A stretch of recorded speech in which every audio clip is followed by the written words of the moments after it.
주님께서 여러분과 함께 성 요한이 전한 거룩한 복음입니다. 주님께 영광을 드립니다. 다음 날 요한은 예수께서 자기한테 오시는 것을 보고 이렇게 말하였다. 이 세상의 죄를 없애시는 하느님의 어린 양이 저기 오신다. 내가 전에 내 뒤에 오시는 분이 한 분 계시는데 그분은 사실은 내가 태어나기 전부터 계셨기 때문에 나보다 앞서신 분이라고 말한 것은 바로 이분을 두고 한 말이었다. 나도 이분이 누구신지 몰랐다. 그러나 내가 와서 물로 세례를 베푼 것은 이분을 이스라엘에게 알리려는 것이었다. 요한은 또 증언하였다. 나는 성령이 하늘에서 비둘기 모양으로 내려와 이분 위에 머무르는 것을 보았다. 나는 이분이 누구신지 몰랐다. 그러나 물로 세례를 베풀라고 나를 보내신 분이 성령이 내려와서 어떤 사람 위에 머무르는 것을 보거든 그가 바로 성령으로 세례를 베푸실 분인 줄 알아라 하고 말씀해 주셨다. 과연 나는 그 광경을 보았다. 그래서 나는 지금 이분이 하느님의 아드님이시라고 증언하는 것이다. 다음 날 요한이 자기 제자 두 사람과 함께 다시 그곳에 서 있다가 마침 예수께서 걸어가시는 것을 보고 하느님의 어린 양이 저기 가신다 하고 말하였다. 그 두 제자는 요한의 말을 듣고 예수를 따라갔다. 예수께서는 뒤돌아서서 그들이 따라오는 것을 보시고 너희가 바라는 것이 무엇이냐 하고 물으셨다. 그들은 랍비, 묵고 계시는 데가 어딘지 알고 싶습니다 하고 말하였다. 랍비는 선생님이라는 뜻이다. 예수께서 와서 보라고 하시자 그들은 따라가서 예수께서 계시는 곳을 보고 그날은 거기에서 예수와 함께 지냈다. 때는 4시쯤이었다. 요한의 말을 듣고 예수를 따라간 두 사람 중에 하나는 시몬 베드로의 동생 안드레아였다. 그는 먼저 자기 형 시몬을 찾아가 우리가 찾던 메시아를 만났소 하고 말하였다. 메시아는 그리스도라는 뜻이다. 그리고 시몬을 예수께 데리고 가자 예수께서 시몬을 눈여겨보시며 너는 요한의 아들 시몬이 아니냐? 앞으로는 너를 게파라 부르겠다 하고 말씀하셨다. 주님의 복음입니다. 그리스도를 찬양합니다. 성부와 성자와 성령의 이름으로. 지난주 우리는 예수 그리스도 예수님의 세례 축일을 지냈습니다. 예수 그리스도의 공생활을 알리는 첫 사건이 바로 세례였죠. 오늘 연중 2주일인데요. 지난주는 이제 마태오복음을 들으셨고요. 오늘은 이제 요한복음을 듣는데 뜻밖에도 요한은 자신의 증언을 통해서 예수님의 세례 이야기를 우리가 듣습니다. 성령이 비둘기 모양으로 내려왔고 그 이야기를 복음사가 적는 것이 아니라 세례자 요한이 직접 말을 하고 있어요.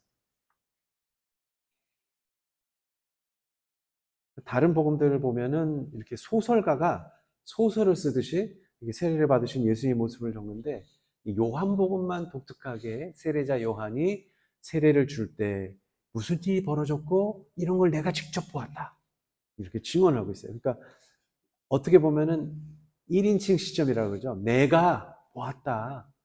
정말이다 이거. 내가 보았다. 이런 말을 하고 있습니다. 그래서 어떻게 보면은 왜 그렇죠. 물론 틀릴 수도 있지만 보통 내가 직접 보았고 들었다라고 직접 말하고 그 사람이 틀림없다라고 할 때 더 신뢰가 가는 때도 있습니다. 근데 이제 세례 기사만이 아니라 좀 오늘 들으신 요한복음하고 다른 이제 공간복음이라고 하는 마테오복음이나 마르코, 루가복음에도 이 제자를 부르는 부분이 좀 달라요. 예수님께서 이제 몸소 이제 물고기를 잡던 제자들을 이제 부르시죠. 다른 복음에서는 그래요. 그런데 오늘 요한복음에서는 세례자 요한의 증언을 듣습니다. 저기 하느님의 어린 양이 가신다. 그러니까 두 제자들이, 그러니까 세례자 요한에게도 제자들이 많이 있었는데 그 중에 특별히 두 제자가 세례자 요한의 증언을 딱 듣고 예수님을 따라갑니다. 그러니까 공간복음에서는 예수님께서 주도적으로 제자들을 직접 부르시죠. 그런데 요한복음 오늘 보면은 오히려 제자들이 적극적으로 예수를 따라가는 모습을 보여줍니다. 그러니까 이 모습들이 좀 다르죠. 그래서 우리가 이 복음을 읽으면서 공관복음과 요한복음의 차이가 있는데 어떤 사람은 그럴 수 있어요. 왜 복음이 다 달라? 그런데 이렇게 색다르게 바라보는 또 재미가 있습니다. 공관복음 같은 경우에는 여러 이제 예수님께서 물론 증언도 하시지만 소설가가 소설을 쓰듯이 3인칭 시점에서 이렇게 예수님의 관련한 복음들을 이야기하지만 요한복음 같은 경우는 이렇게 예수 그리스도가 직접 내가 하느님과 하느님의 아들이고 내가 하느님의 아들이다. 물론 직접은 말씀하지 않으셨지만 하느님과 나는 하나이다. 나의 증언은 나 혼자만이 아니라 아버지가 나를 증언해 주시기 때문에 나의 증언은 참되다. 이런 식으로 나에 관해서 1인칭이라고 하죠. 나에 관해서 말씀하시는 부분들이 되게 많습니다. 하지만 그렇죠. 예수님께서 그렇게 말씀하시고 누군가가 예수님에 대해서 이렇게 복음에 말씀하셨지만 정말 예수님은 이런 분이다 라고 한마디로 사실 말할 수가 없는 분이십니다. 그리고 때에 따라서 예수님께서 우리를 만나실 때도 전혀 다른 모습과 다른 말씀으로 우리를 이끌어 주시는 분이고 위로해 주시기 때문에 예수님을 단순하게 예수님은 어떤 예언자다, 예수님은 정말 왕이시다, 이렇게까지 따로 말씀하기가 어렵다는 거죠. 그래서 우리는 예수님이 누구신지를 알고 싶어 하지만 이런 분이시다라고 단정 지을 수가 없죠. 마찬가지로 그래서 복음도 사복음이 있으면서 예수님에 관한 이야기를 다양하게 전해주고 있듯이 그렇습니다. 예수님만 그러면은 우리가 어떤 분이다라고 단정 지을 수 있나요? 마찬가지로 내가 누구인지를 정확히 한 단어나 한 문장으로 이야기할 수도 없습니다. 내가 누구인가? 나는 사람이다. 이거 갖고 나를 설명할 수가 없어요. 나는 대한민국 국민이다. 이거 가지고도 설명할 수가 없습니다. 그럼 나는 어떤 사람이냐? 나는 착한 사람이다. 이거 가지고도 설명할 수가 없습니다. 나라는 사람도 여러 다양한 성격이 있어요. 자기의 성격을 자기가 잘 아나요? 자기가 어떤 성향인 사람인지 정확하게 아나요? 물론 그렇죠. 나는 외향적인 사람이다. 나는 내향적인 사람이다. 나는 감성적인 사람이다. 나는 좀 이성적인 사람이다. 이렇게는 말할 수 있지만 정확하게 그 사람이 딱 누구다. 어떤 성격을 가졌고 어떤 성향이 있고 어떤 감정을 가진 사람이다라고 말하기가 어렵습니다.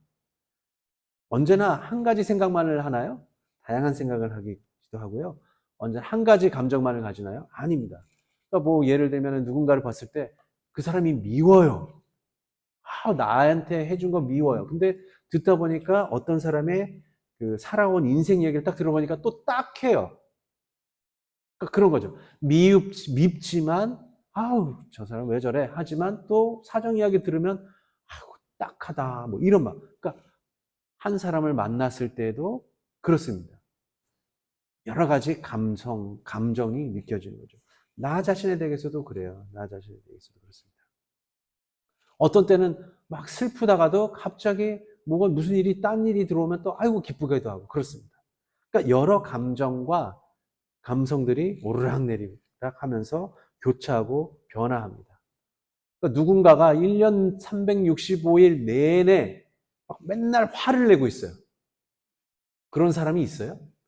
툭 하면 만나면 맨날 화내. 오늘 밥이 왜 이래? 왜 이렇게 버스는 왜 이렇게 하나? 오늘은 왜 이렇게 뜨거워? 또 오늘 왜 이렇게 비만 축축축 내리고 그래. 이렇게 1년 내내 화를 내는 사람은 없습니다. 그럼 1년 내내 화내는 사람, 분노하는 사람은 어떤 사람이다? 아픈 사람이다. 아픈 사람. 그러니까 나라는 사람, 물론 나도 분노를 하죠. 그리고 침울하기도 하고 막 기분이 좋아갖고 날뛰기도 하고 그럴 때가 있습니다. 그때 나라는 사람 아플 때도 있고 건강할 때도 있고 그렇죠. 그리고 누구를 만나느냐에 따라서 내가 상대를 대하는 태도도 다양합니다. 어린아이 만났는데 공자님이 어려서 배우게 되면 뭐라 그럴까? 학이 시습진 불영역고 하라. 얼마나 기분이 좋겠냐? 학문을 배우다 보면은 얼마나 기분이 좋겠냐? 이런 얘기를 3살박이 아기한테 해줄 수가 있나요? 아니죠. 그 아이한테는 어르고 다르고, 아이고 까꿍까꿍, 아야 이거나 먹어봐라. 아야 이거 먹으면 안 된다. 뭐 이렇게 얘기를 해야지 그렇게 어려운 얘기를 할 수가 없습니다. 또 우리가 무슨 변호사를 만났는데 얘기를 해야 되는데 제가요, 뭐 이렇게 아이처럼 말할 수도 없죠. 어젯밤에 밥을 먹었는데 설사했어요. 어제 저녁에 야식을 먹었는데 너무 맛있었어요. 이거를 변호사를 만났을 때 그런 얘기를 하는 사람은 없어요. 내가 불편한 것이 무엇인지 변호사에 대해서 이 법률적인 이야기를 하고 나눠야지. 그렇습니다. 그러니까 누구를 만나느냐에 따라서도 다양하게 이야기를 해야 되는 것이죠. 이처럼 나라는 사람은 누군가를 만나느냐, 또 내 자신을 봤을 때 감정, 감성 다양하게 느끼고요. 어떤 것을 느낄 때도 그렇습니다. 또 어떨 때는 정말 이성적으로 차갑게 생각해야 되고 지성을 가지고 있는 사람으로서 어려운 일을 대할 때마다 또 그때 자세가 다르죠. 그러니 예수 그리스도께서 한마디로 예수 그리스도를 한마디로 잘라서 누구라고 말할 수도 없고 누구다라고 말하기는 더욱더 불가능합니다. 나 자신도 그래요. 누구라고 생각하시나요, 여러분들은? 나는 누구다? 정말 표현하기가 어려워요. 나는 뭐 공부 잘했다. 나는 잘생겼다. 나는 부자다. 뭐 이거 갖고 나를 설명하기도 어렵습니다. 그냥 그건 하나의 부수적인 거예요. 나는 누구인가? 나는 정말 어떤 목표를 가지고 살아가는가? 나는 정말 겸손한 사람인가? 이런 질문들 속에서 사실 내가 누구인지를 또 알아가기도 하는 것이죠. 그런 면에서요, 그럼 우리는 어떻게 살아가는 사람들인가? 이것이 중요한 물음이 됩니다. 그래서 오늘 이 독서, 고린토전서는 우리가 누구인지를 알려주고 있습니다.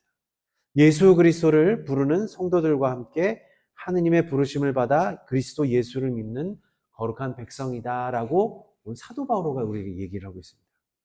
사도 바오로는 다양하게 예수 그리스도를 믿는 이들을 부르고 있어요. 예수 그리스도를 믿는 사람들을 어떻게 부르냐? 형제 여러분, 이렇게 불러요. 형제 여러분. 물론 이제 오늘날에는 이렇게 불러야 되겠죠. 형제 자매 여러분, 이렇게 불러야 되겠죠. 또 성도 여러분, 이렇게도 부릅니다. 어떤 곳에서는요, 교우 여러분, 이렇게도 불러요.